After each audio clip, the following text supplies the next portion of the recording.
So as you can see, that gloss coat I've put on a nice 3-4 gloss coats, and that has had enough time to properly dry, go rock hard and cure.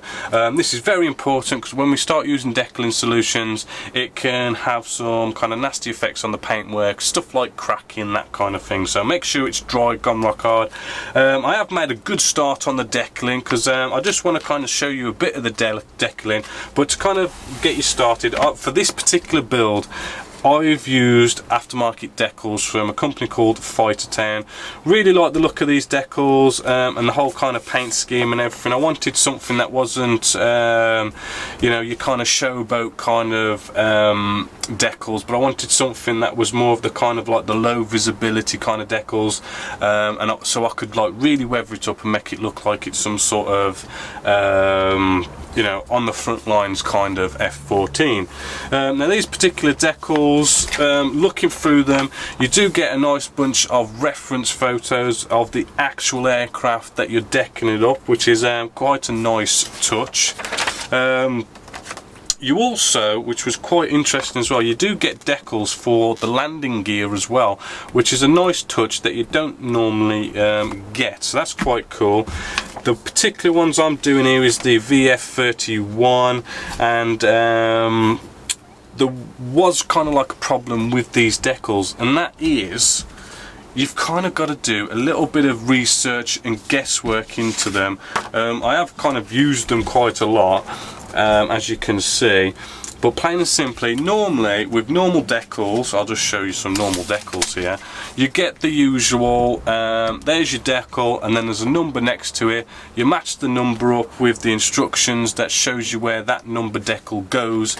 With these particular decals, sadly, they just seem to think that you can actually look at these little pictures and see all these little decals and sort of match that up with what you see on the decal sheet and put it where them kind of saying it's going. It does make it a little bit harder. You do have to kind of wake up, think about it, potentially put a bit of research in there to kind of get these to go down, but you do eventually get there in the end. It's not mega hard, it's just a bit annoying. If it wasn't for that, these decals would be absolutely amazing, because I mean, you could tell by the bits of writing and kind of information that you get that they've put quite a bit of effort into it. They just haven't numbered them up, which is really annoying. The decals themselves are beautiful as well. They go down absolutely lovely, and as I say, you get those extras like the decals for your landing gear, which I've already kind of put one on just here. Alright, you get decals for your landing gear there, just a nice little bit of a decal, which is quite nice. But you also get decals for, believe it or not, but the patches for the squadron, as well as the actual helmet kind of bit of deckling there as well, which is a nice touch. And after seeing that, I wish I put a pilot in this now. But that's about the kind of the company and their decals and everything. So let's have a look and actually put in these decals on.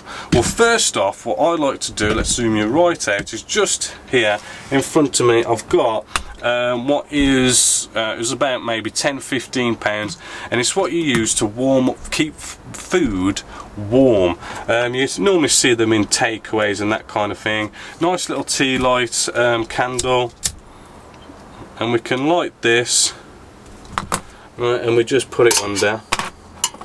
You're probably thinking, what am I doing? But what I've got here is I've also got 5 ceramic tiles. What this does is prevent the candle from basically burning your plastic tub here with your warm water in.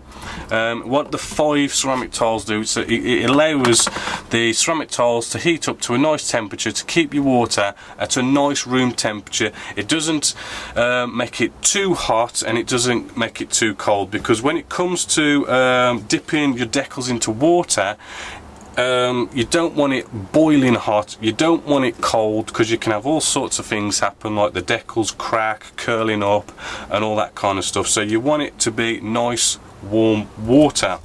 Now for this one, I'm just gonna decal our tail here. Let's bring you in a little bit. Let's turn up as well. Alright, so for this one we've got like a double decal thing going on here, but I want to try and keep it nice and simple because these decals are rather nice. Right, we've got our first decal here, and I'll just cut out our second one. Oh yeah, by the way, you know, nice, sharp, kind of as kind of fine scissors as you can get. You can go off and buy decal cutting scissors, but I mean you don't really need to be honest. And we just cut out our decal. Now one thing you want to maybe kind of remember is if you kind of rotate your decal paper in the light, you can see the shininess of the decal film and the actual decal paper as well. You might want to kind of keep checking that as you're cutting round, because you could potentially cut through a decal not realizing that you're cutting through say the clear part of a decal. So that's just a little tip, just to keep an eye out on what you're cutting so you don't cut through decals. This is a two-part decal. First one goes down and then one goes on top, but we'll put the one that goes on top down out the way. We're not going to be touching that for a while. What you might want to do, I mean you can just dip these into our water. I'll just get our water down just so you can see on camera. But what you can do, you can get some tweezers, and just to start off with, you put it face down, right? Because if you put it face up, it will curl up into itself. If you put it face down, basically you can use the bottom of the bowl to stop it from curling in on itself, right? And you want to kind of leave that there for a bit just to make sure it's all soaking up all the water, so then when we take it out it doesn't curl up on itself, because that can cause stuff like cracking and all those kind of things. So we're trying to keep it nice and flat. So we can now take this out, and as you can see that's looking still pretty nice and flat. If I mean I could probably show you, I'll risk one of my decals. If I just kind of put that in that way, see how that is now curled up, right? Because we've just put it face up, right? It's curled up, right? And some of the bigger ones can really well, shall we say some of the longer ones really do curl up on itself. You don't want it to curl, or you're going to get cracking, and then you've got to kind of try and play jigsaw puzzle with a decal, and you don't want to do that. So we've got our decal, and our tail has gone missing. Oh, there it is. There we go. We've got our tail. Now, decaling solutions. Right, first off, we can use micro set and micro sol for these particular decals because it works nice with it. There are other manufacturers out there like Mr. Mark Softener and Seta. It's like better for Chinese decals, Asian decals, that kind of thing. But for this particular one we're going to use micro sol and set. Now micro set is for helping with the adhesiveness of the decal, helping it to stick down, and what it does, it's sort of like prepping the decal to go down. It softens it up nicely and lightly, so as the decal kind of just starts getting soft, right, as we put this down. So what we want to do, we want to get a paintbrush. I like to use the same exact paintbrush every time for decaling. Don't want to be using paintbrushes that, I don't know, you're painting this and that with, because I mean you get dried up, you could potentially have bits of paint go onto the decal and whatever contaminants are in there. So if you just use the same paintbrush for decaling, and what we want to do, we want to paintbrush on some of this micro set like so, and that's going to give us a nice bit of a nice solution to help it stick down, give it adhesiveness and soften up the decal. What you also want to do, you want to get your instructions out as well. You want to get them out and just making sure you're placing it in the right way, because with this particular squadron it's not even on both sides of the tail. I do believe, what's this side? This is the right side tail, and it seems to sit a little bit lower than the left side tail, and apparently that's not a mistake, that's the way it is. So to slide off our decal, what we can do, we can get our tweezers like so, and we can simply with our finger slide off our decal somewhere in the general area that you want your decal. So let's bring you in a bit more closer, and then we can just use our finger to maneuver this, looking at our instructions. In fact, hold on 1 second, I have actually made a little bit of a mistake, but don't worry. What we'll do, I can actually probably show you what we'll do. We'll get a bit of water just to make sure we can slide this back off, right, and we'll pull up our decal like so, and we can just nicely slide that back on, because the mistake I did was this. Let's just wipe this cotton with a kitchen paper towel, wipe that down, and this is what I should have done. It should have gone on that way, but no big deal. We haven't really put any solutions down, so let's get some of our micro set out again. Whack that down, and let's slide this off somewhere in the general area like so. Checking our instructions, that butts up just to where the flap is, and we want to straighten that out. There we go, that looks about right. And then what you can do, I find that your finger might be a bit too well, not precise, shall we say. What I like to do, nice kind of hand drill here, needle just put inside there, and we can use this just to maneuver it more precisely. Now when using this, be careful that you don't dig in, go through the decal and scratch all your paintwork. You're just literally touching the decal and just doing these very kind of micro sort of positioning of our decal here. Now that's down. What we want to do now is we want to come along with some more micro set. And what we could do, get our paintbrush, and we can brush our micro set on top as well, like so.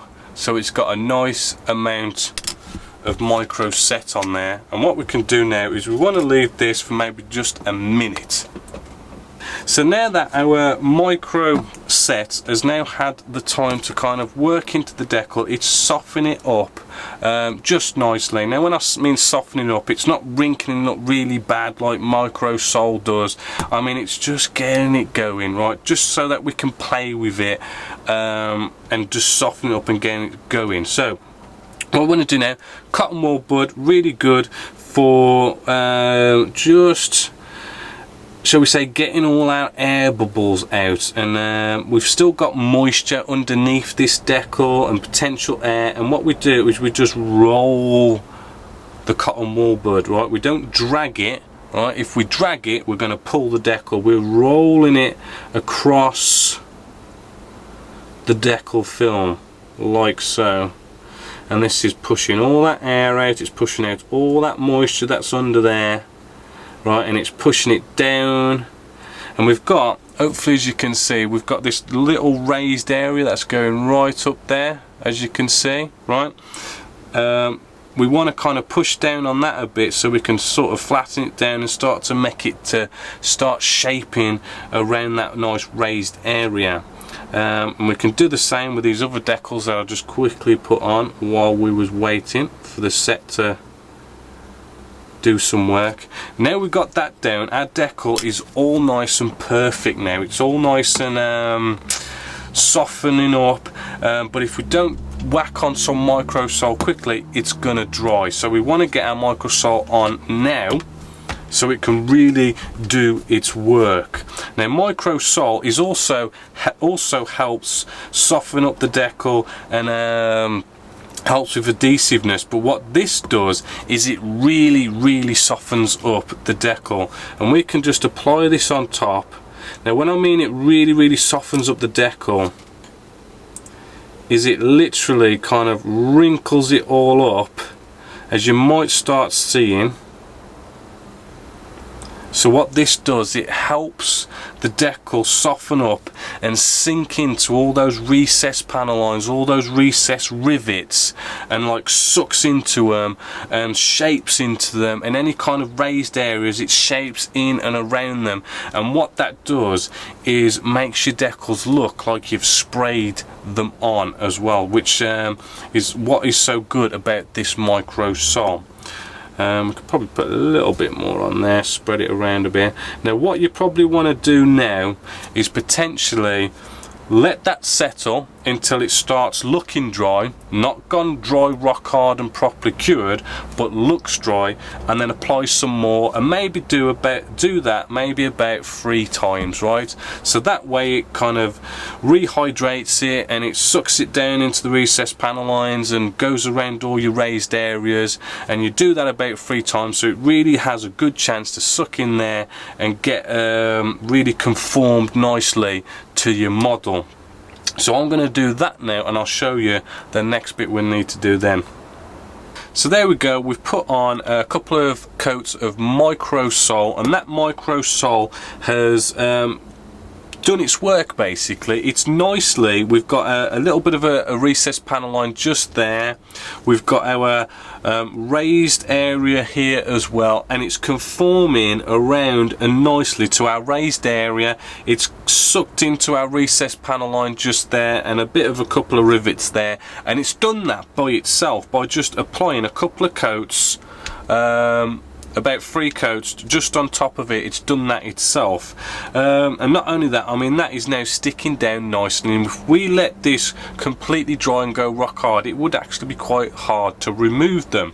Now we want to help this along a bit, because I mean the micro sole has been doing all the work by itself, but we want to help it along because we've got this raised area and recessed panel line. So what we want to do is we want to look at our recessed panel line here, and we want to make sure that it goes nicely in. So what we're going to do, we're going to use our number 3 Swan Morton blade here, which is quite nice because it's made of metal. It's got a bit of weight to it, so we don't have to dig down into the recessed panel line and potentially scratch. We can literally let the weight of the blade just nicely glide across our recessed panel line.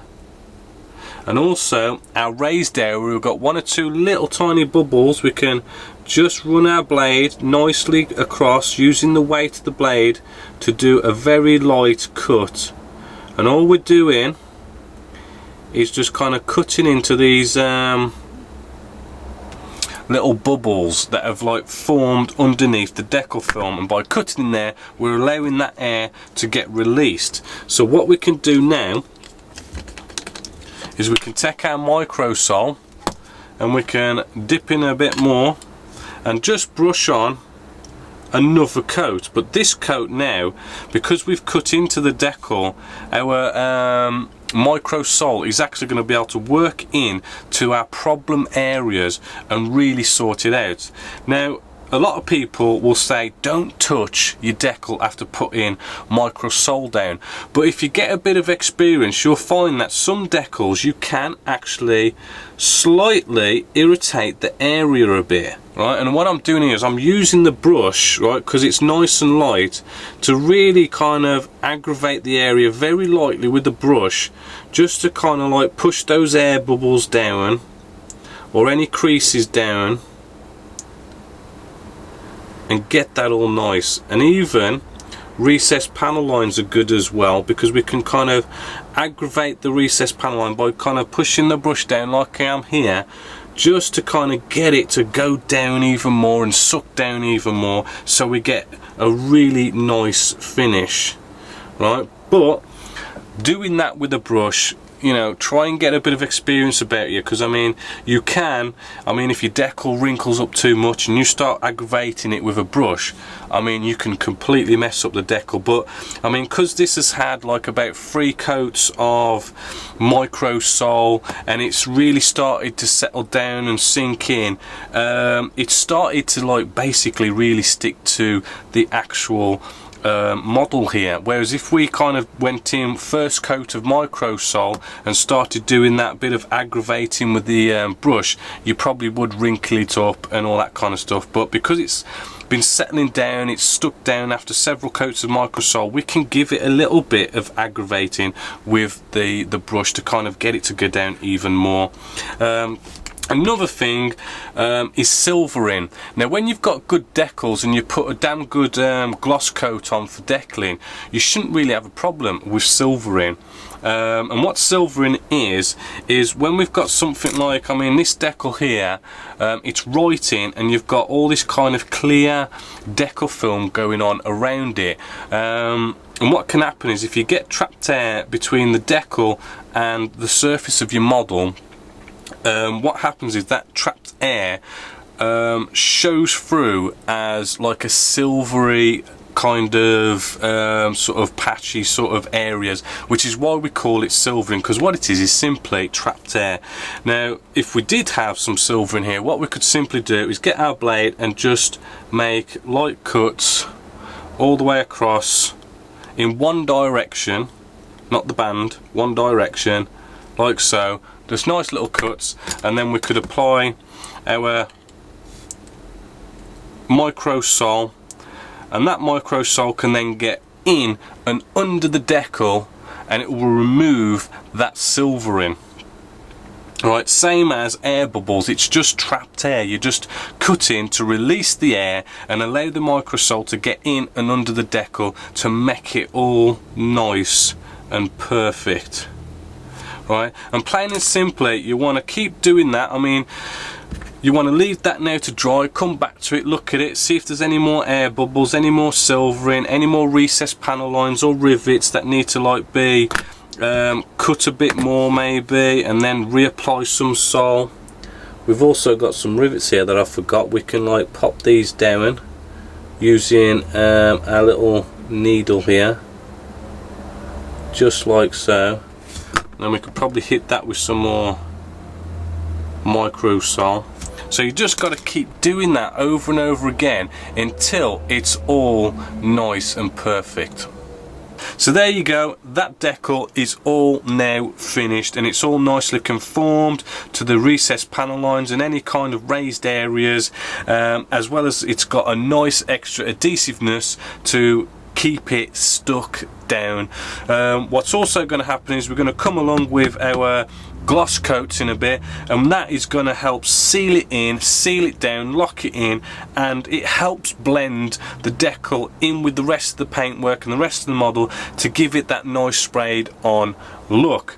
Now we do also have a last kind of bit of a note, is that we've got our second decal here. Now what we want to do is, first off, we need to make sure this has gone quite nice and dry and it's all nicely conformed, because we don't want to be putting two decals on top of each other and trying to get them both to conform at the same time. So same sort of routine, we get our micro set and we apply that to our decaled area using some tweezers. We can then place this down, and what we want to do, ooh, it's slipping off, what we want to do is then try and get it nice and close to where we want this to nicely line up, like so. And then we can just very lightly with our finger get it somewhere going in the general direction, and this is something where you really need to try and line that up as best as you can. And then we can do our needle trick, remember, nice and lightly, to really just micro move it where we want it. And we might just have that. Just take your time and make sure you get it right, because this does make up one decal, and I think we got that. Yep, that's good now. And what you want to do, now that's perfectly in place, you follow the same procedure of putting on some micro set on top, just to start the whole adhesive action of sticking it down, of softening up the decal, rolling out any air bubbles or any moisture from underneath the decal. Come along with your microsol and start conforming it and sealing it down and conforming to all those recessed panel lines, raised areas, and then you want to cut out any silvering, any bubbles, cut into the recessed panel lines to really get it to conform to everything, and you know, finally kind of put some more microsol on to sort of finish that off. Also, as a little bit of a tip, because we all like our tips, is Tomcat does this 60, I think it's 60mm tape, right? Absolutely perfect size to drop in any kind of microsol or set. I say this because if you have ever used microsol or set in the past, then you have most likely found out that they knock over so easy.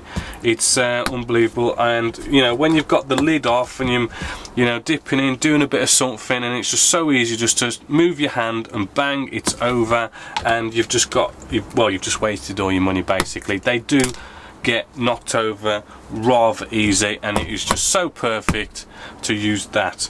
Right, so now we want to kind of prep ourselves for the next stage of weathering, right? So just taking a little wing section here, right? You want to get a glove on for this because we want to make, well, let's just say what we've done is we've been touching the model, right? We've been touching our paintwork, we've been applying basically contaminants to our paint surface, right? i.e. we've been applying microsol, we've been applying microset, and that's all dried in onto our paintwork, and that's left whatever contaminants there. I don't know if you, I don't know about you, but I don't like wearing gloves all the time, so it's all fingerprints and grease and all that kind of stuff, and we need to put on a nice gloss coat to seal this in and protect it. So to do this, get your gloves on so you don't contaminate it anymore, anti-stack cloth, and simply a bit of water, a bit of spit, whatever, and you just rub and do circles like this all over the model, and it just simply pulls up any kind of hairs, dust that you might have built up. And not only that, it nicely removes what's left behind by microsol and set. So maybe target the decal area a little bit, like this emblem here and our numbers here. Just target that area a bit so that you clean up and wipe up the dried up microsol and set, because the dried up microsol and set, if it pulls up in certain areas, can leave quite a sticky substance behind. And what this substance tends to do, it tends to repel our gloss paint. So when it comes to us putting our gloss paint on, it seems to repel it, and you don't quite notice that this microsol, dried microsol and set, is repelling your gloss paint. So when you come around to doing weathering, you think all your decals and all this is all protected, but it's not, because it's been repelled by these two substances. And what that means is any kind of weathering washes or anything like that that you may use will kind of like dig into the paintwork and literally leave you nasty marks, right? So I always make sure I give everything a good clean to get rid of any kind of problems that we might have. Right, so I'm going to go off now and I'm going to rub down the entire model, make sure it's all real nice and clean, and then I'm going to go off and I'm going to do what I did after spraying, and that is put on about 3 coats of our future, 3 coats of gloss. So I'm not going to really show you that because I've already shown you how to kind of spray on gloss. Just do the same as what I showed you after the spraying coat that we did, and then I'll probably be getting back to you with some weathering.